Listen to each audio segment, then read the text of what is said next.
Picture a student sitting in a coffee shop logging into their bank account on public Wi-Fi. As they hit submit, their username and password are broadcast into the air, completely exposed to any invisible interceptors waiting on that open network. To move that data safely from their laptop to the bank's servers, it requires strict protections. We need confidentiality, so no one else can read the data, and integrity, to ensure it hasn't been tampered with along the way. The primary tool we use to lock down this information is Encrypting.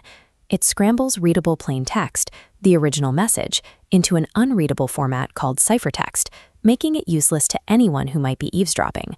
Without a mathematical method to secure information in transit, public networks are essentially an open broadcast system, making them dangerous for sensitive transactions.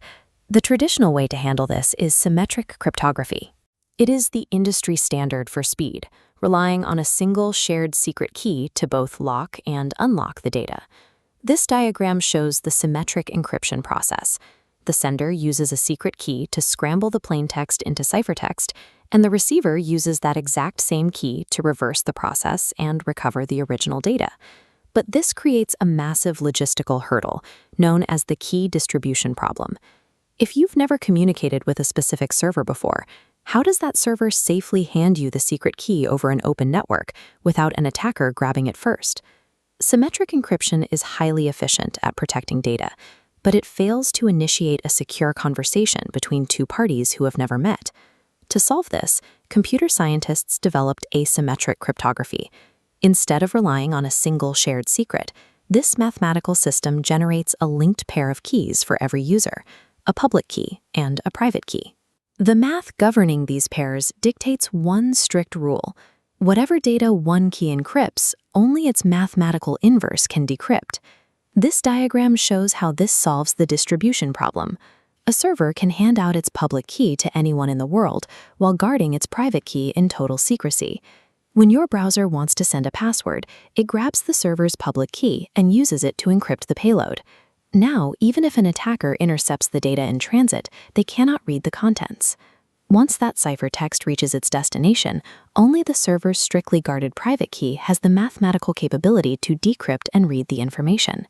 By separating the locking and unlocking functions, asymmetric cryptography allows strangers to establish a secure, confidential connection without ever having to trade a vulnerable shared secret.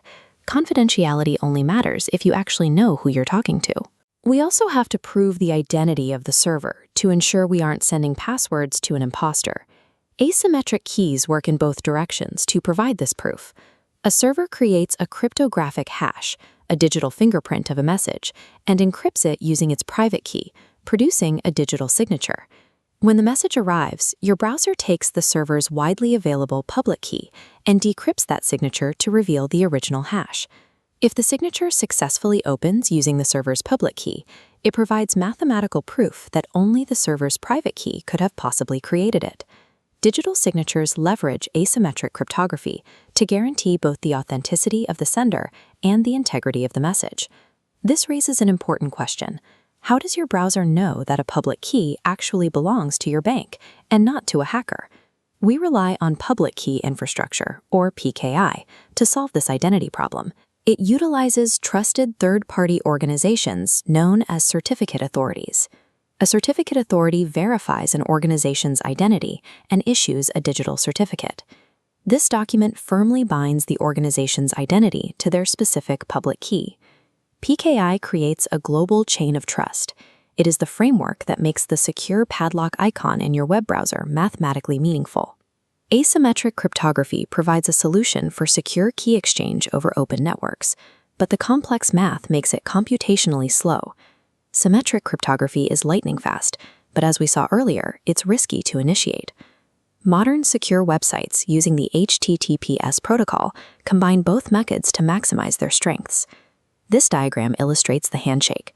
HTTPS uses asymmetric cryptography just long enough to securely exchange a temporary symmetric session key between the browser and the server. Once that exchange happens, the asymmetrical job is done. The faster symmetric encryption takes over to handle the heavy lifting of bulk data transfer.